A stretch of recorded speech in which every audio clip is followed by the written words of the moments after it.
Hello, hello, and welcome to the Podblast. What are we doing? Sorry, I'm looking at the camera rather than straight ahead. Right, so second episode. Is it better? Yeah, it's a little better. A lot better actually. Uh, I've got my notes. We'll quickly run through the episode. I'll just give you a few of my thoughts as we go, as usual. So first of all, I didn't mention it last time. I'll mention it this time very briefly. But the MGM lion is now CGI. When did that happen? I don't remember the meeting. Did no one? You'd think that something would go out about that and there'd be news that because it'd been that lion that what happened? He mauled the two trainers like a couple of weeks after or something. I think that's the story. But yeah, it just seems that they've just changed it to a CGI lion. They could do more with it, I suppose. I suppose it looks better, but I don't know. It's tradition, in it? We like to hang on to these things. Right. Notes. Where do we start? We start in Gaul. In Gaul, obviously, because a beach is cheaper than a big white, beautiful castle with lots of art in it and whatnot. Um, so again, Merlin's trying to talk to Arthur and say, "Listen, come back," even though your dad said, "Don't do," even though I'm the one that said to go. Don't worry about it. They're just doing something with Merlin. They just want him out the way. That's the thing with this episode. The, with missing out what Merlin's up to and the treasures of Britain, because they're just not addressing it whatsoever. So I don't know what the plan is going forward, whether or not they're just going to do a one series loosely based on the first book and that's it. And that's the reason why they're keeping out the treasures of Britain. Or they don't know whether they're going to get a second series commissioned and therefore they're they're not they're not going to mention it. I don't know, but they had to do something with Merlin to get him out the way, and rather than have him, searching for evidence of where the treasures are, they was it is it the cauldron he's looking for specifically at this point? Anyway, you remember. Anyway, so he's just out the way doing nothing, asking Arthur to come over. Anyway, right. So Arthur says that your country has no sway over me, and I'm not going back. But yeah, we know where this is leading, don't we? So we go to Caer Cadun next, with Morgan there again, which is Morgaine there again, which is odd because when they need her in Avalon, she's there, and when they need her at Caer Cadun, she's there. They're not sort of they're not then with her not being who she is in the books and therefore at the tour all the time, especially with Merlin gone, and that's the reason why she's annoyed at Nimue and Derval when she sees them and what have you. Instead, in the last episode where we have bits of her acting sort of out of character to be annoyed at them. Yeah, she's anyway. She's next to her dad. That's because that's who she is. That's who they need her to be at the minute. Wherever they need her to be, that's where she is. So it's very confusing what they're doing with her. It makes what happened last week more out of place. Anyway, doesn't. Here we go again. Derval, he wants to kill Gondlius. He's the one that's got the driving hatred towards him and what have you. again, I'm still not sure how old Derval is meant to be at all. It's not clear. I think he may. I. It's not fair, and I'm not being whatever. But does he have learning difficulties? Is that what they've decided the character is, or is this grown man trying to play a kid? I can't get over it. They're not making anything clear. The actor is acting weird. Move on. We get our first proper mention of Bedwin. He was there in the background, but he's mentioned now by Uther because he's dying. He's saying, right, I'm going to name these 3 people as the protectors of the kingdom, and they are Bedwin, Owain, and Gondlius. Okay, so they swear their frailty and all that carry on, and everyone's looking at each other going, he's obviously a bit sick here, because why would he choose Gondlius? There's no, because maybe because they don't have as much time as you do with a book to see how these decisions are made. It's very odd, because because Uther's character changes in a sec as well. Anyway, Gondlius is, it means that he's just handed the kingdom, because is he really just gonna be casual and go, yeah, everything's fine, I'll look after him, don't you worry. Anyway, Nimue. I think of everyone, she's probably the best bit of casting, and she's the best actor in it. I like her performance, and you can tell that there's some really janky, clanky lines that she has to deliver, especially the next scene, because Derval goes to assassinate Gondlius in the middle of the courtyard with everyone around him. Goes to, do you want to see my scars? Reaching for his knife. Do you want to see him? To prove that he survived a death pit. And Nimue stops him, and she gets to deliver some lines. They're not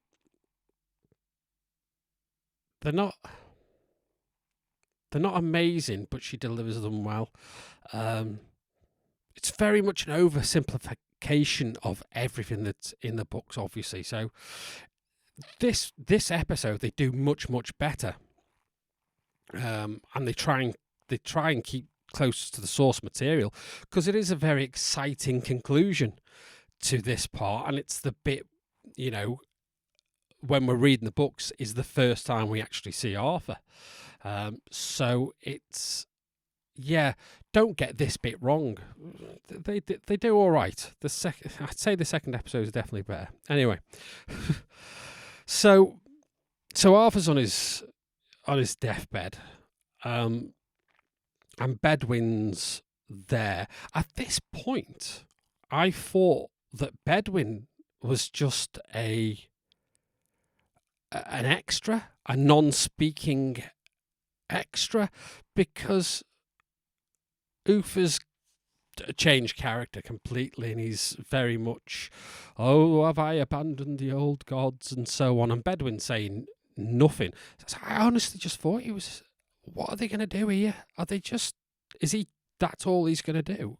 Surely he has something to say at the deathbed of Uther as the Christian that's there. Also, I don't know, are we meant to have seen Mouse Lord by now? Where's Mouse Lord? I'm getting... Yeah, was he in last week's? I forget. They're not fairly important characters, and driving forces of characters aren't being utilised, so it's very difficult to remember what they're up to. What's next? Uther asking to see Merlin, and really concerned that Merlin doesn't love him. Again, it's this. They're talking about this Merlin as if he has some sway, and we've seen no evidence of it in the story so far. And the actor himself doesn't, whether it's the actor's fault or whether or not it's a directing or writing, I don't know, because the director signed this off at the end and gone, yep, that's exactly what I wanted. Or maybe something changed in the edit, I don't know. But he's not very Merlin. I don't know.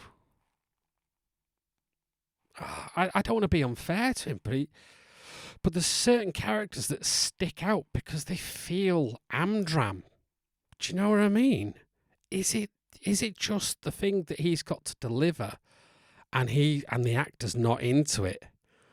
I don't know, but this authority that Merlin's meant to have, it's not there. So why is Uther so concerned? Why is Uther suddenly wanting Merlin's approval like he's somebody? I don't know. It's very strange. And yeah, we see now the difference. You know, you got Eddie Marsden, who I'm not the greatest fan of. You see the difference between what's happened with House of Dragons and Paddy Constantine, and why he didn't get an Emmy, I don't know. In Performance of a Dying King, I may be being slightly unfair because, again, with the editing or the directing of this, Uther is fine, he's fine. I'm on my deathbed, and that's it. It's very odd, and I think because he's alive a lot longer than he should have been. I don't know. Anyway, what do we do now? We cut to Uther then being burnt in Merlin's dream tower. In his actual dream tower, he's being burnt in there, and that's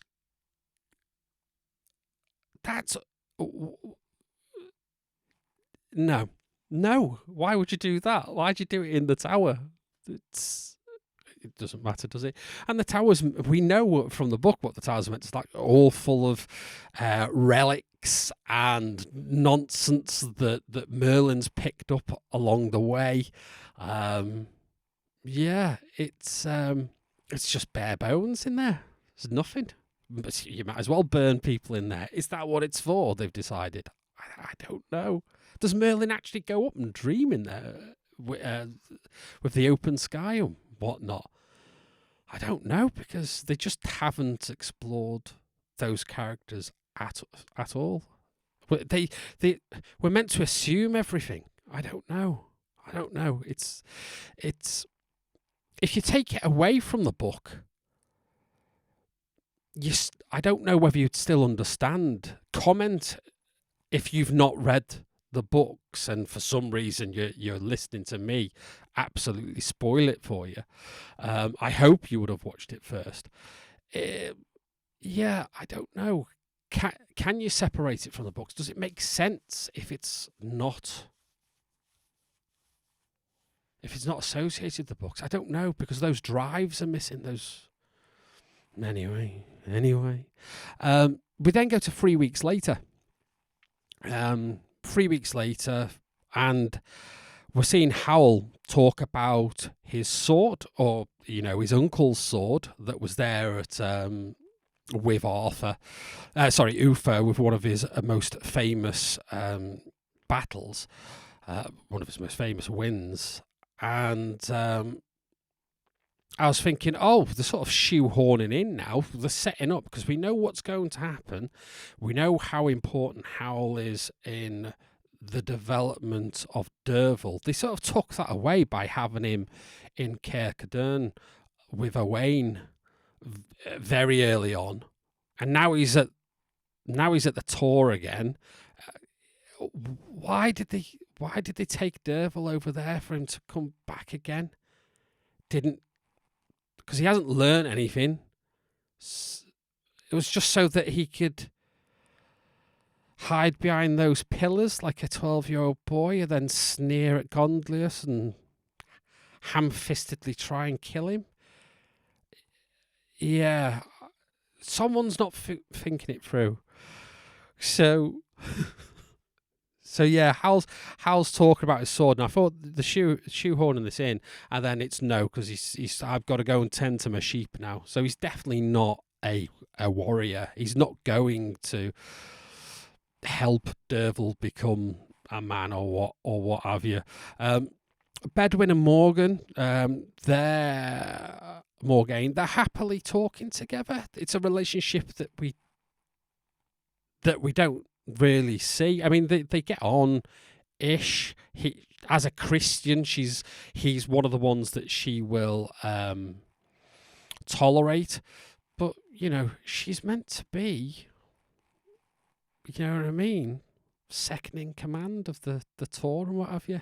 So I'm saying people are flitting between Kirkcudbright and Avalon, just as they're needed for the scene. There's no, they live here. Anyway, what's next? Yeah, and then we go to Norwenna, who seems to be happy at the tour, and she wasn't happy at the tour, was she? Because she's a Christian. She's a good Christian girl. Which is why we see people like Bishop Samson, worming his way in towards power and whatnot, and his stand, him and Morgaine not getting on, and then we know what happens to them two later on. Yeah. Anyway, we go to Nimue, and she has a vision of something bad. So again, it's magic's real in this series. We've decided. Derval talks to Lynette, just to remind us that she's about, and her dad is Howl, and all that stuff and nonsense. The actor's accent, I think, at this point is a little bit all over the place. I'm not starting on him. I'm not. This has got to be signed off by someone. Someone took that shot, listened to a muddled accent, and went, yeah, good take, guys. So, yeah. Anyway, that happened. Nimue has another vision of danger coming, which kind of takes away from the first time that it happened. We shouldn't have seen that first time go back and then go back to her to have another vision. It should have been just the one that second time, so that it was shocking. I think if you're going to do it, make it, oh my goodness, I really am getting word from the gods to that we need to get out of Dodge or whatever. So Gondlius turns up. They do the old baby switcheroo, which we were waiting for, and then we see him stab up R'alla's baby, which isn't very good. And we don't get the kiss the sword first, because that's what he does. He comes, kiss the sword. Everyone's kind of right, yeah, and then he runs her through, and we're like, what? And it all kicks off and what have you, and that's where we can get away with the baby. But in the confusion of everything, that's how it happens.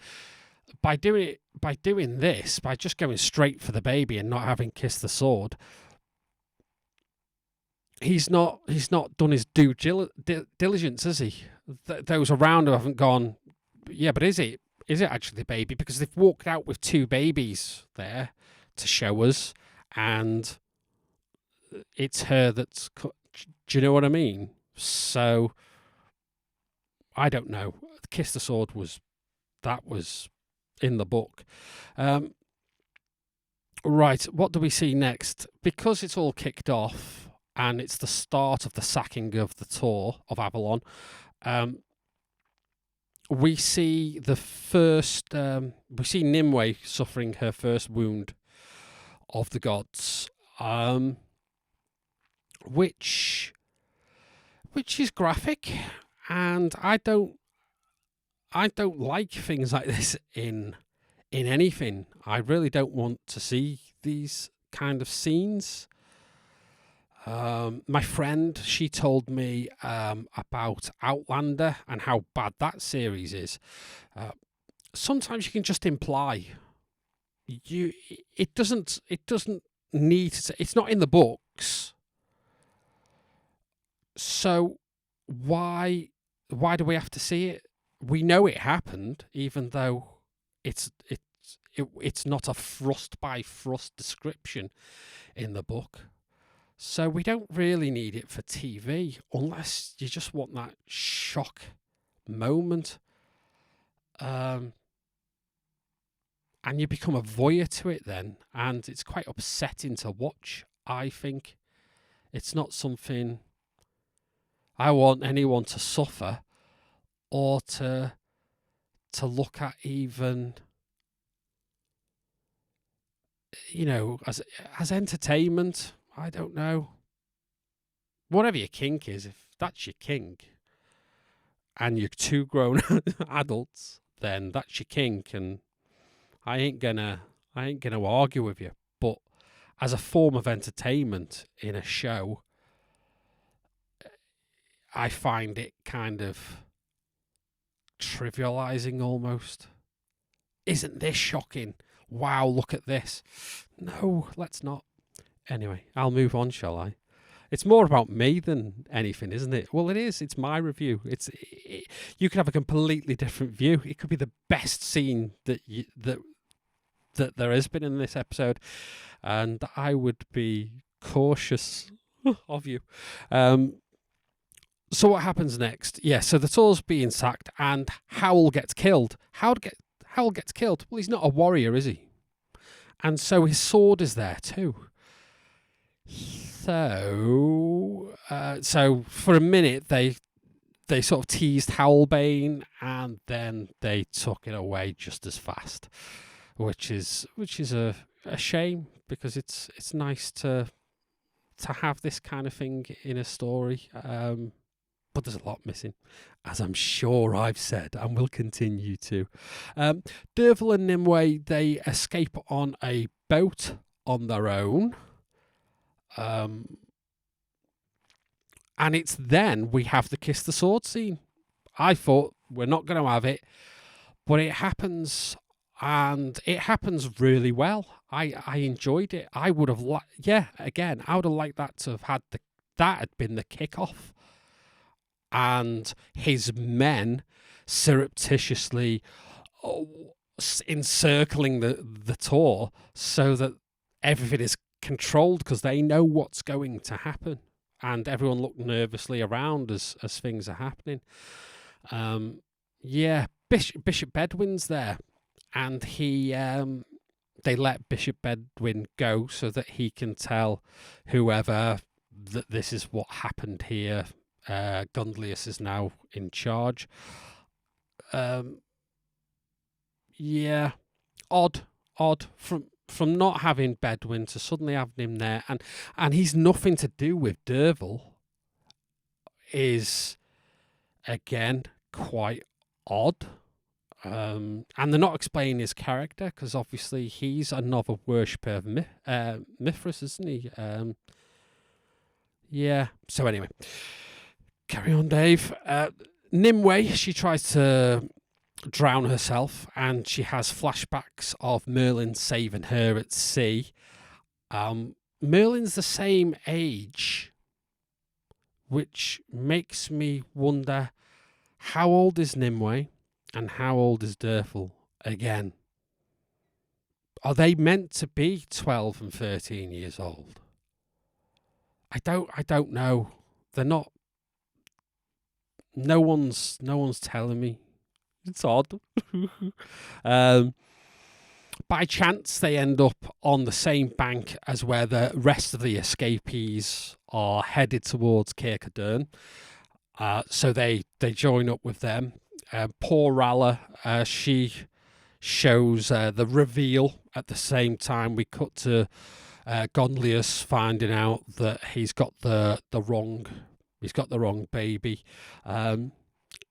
Horror, again, horrible scene.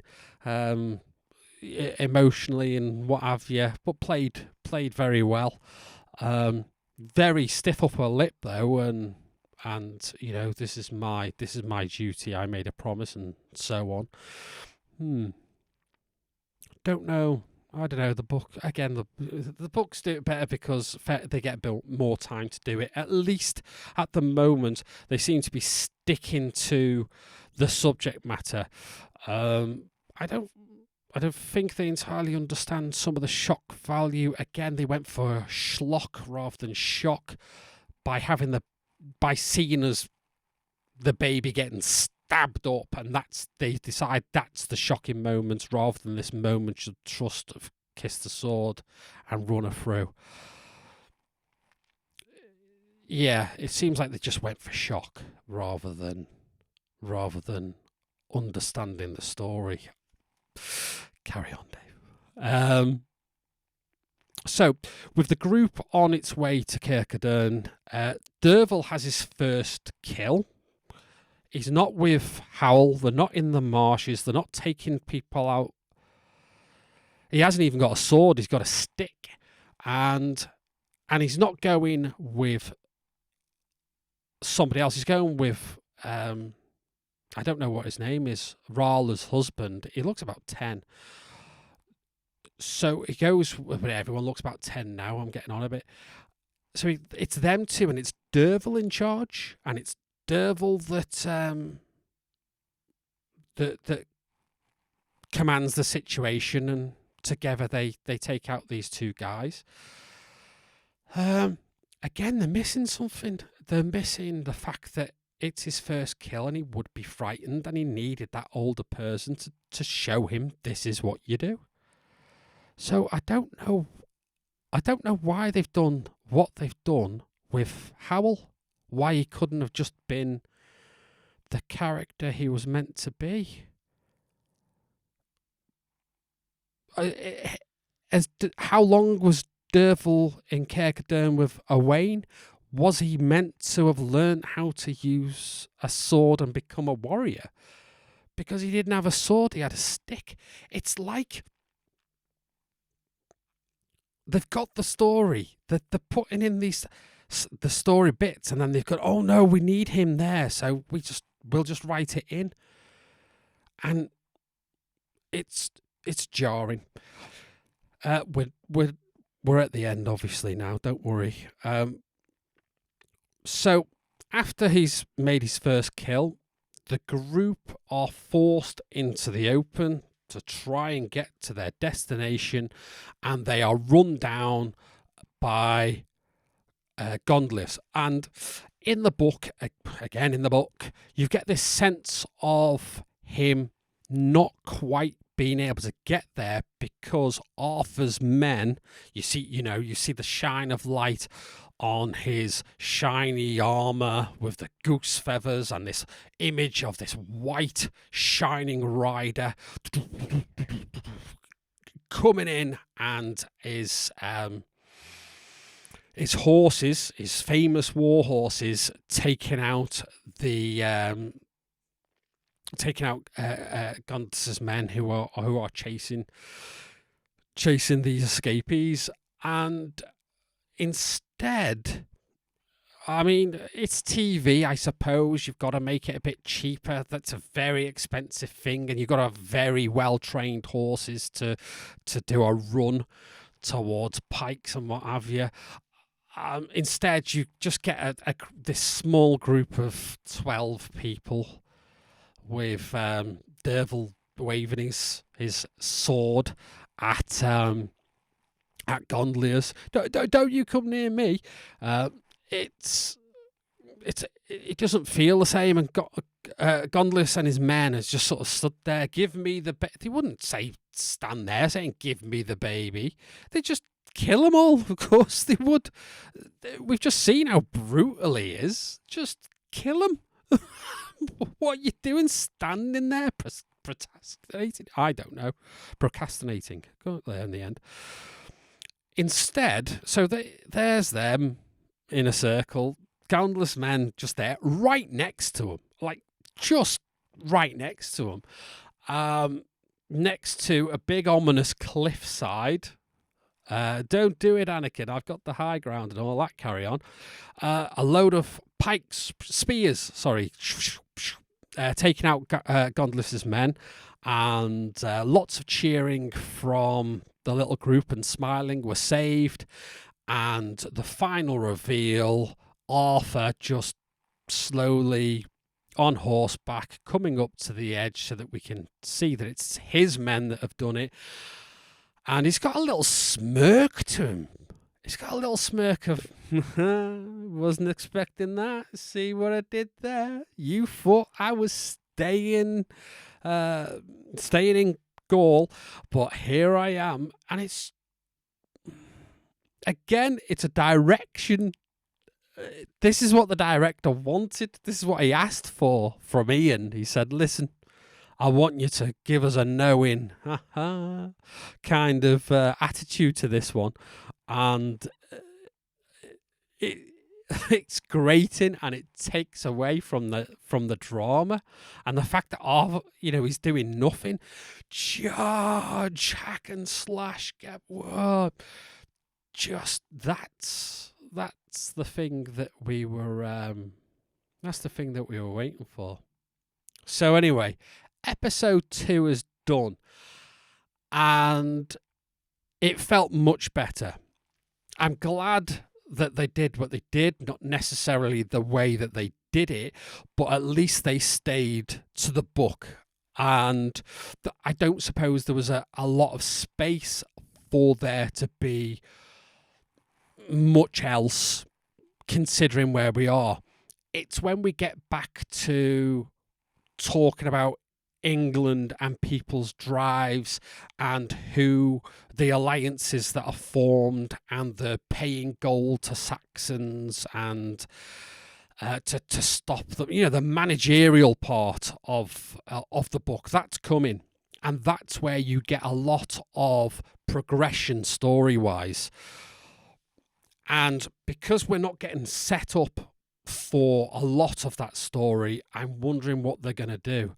Are they, in fact, gonna try and get all the books in? And like in 2 episodes' time, we're going to have Lancelot? I don't know. It's very strange. By not having the pace being set by an old Derval writing down the story and being able to bookend each chapter, and then, because that makes it so that you can move 10 years on. 10 years on, you're at the back end of another Saxon whatever. You can do that kind of thing if you're using the same structure that Bernard Cornwell used. It's very difficult to do it. Very difficult to do it in a TV series like this, I think. So, yeah, this episode, much better. If this is what we're going to have going forward, then I'm on board for it. I think the first episode was such a shock to the system that it was upsetting, because this is the only Winter King that I'm going to see in my lifetime, probably. Because if this doesn't work, no one's gonna decide to make them again. You're not going to have another studio, 10 years down the line say, we'll do that again. It's not going to happen. So this is it. This is it for a lot of people. this is the Winter King on celluloid, on digital.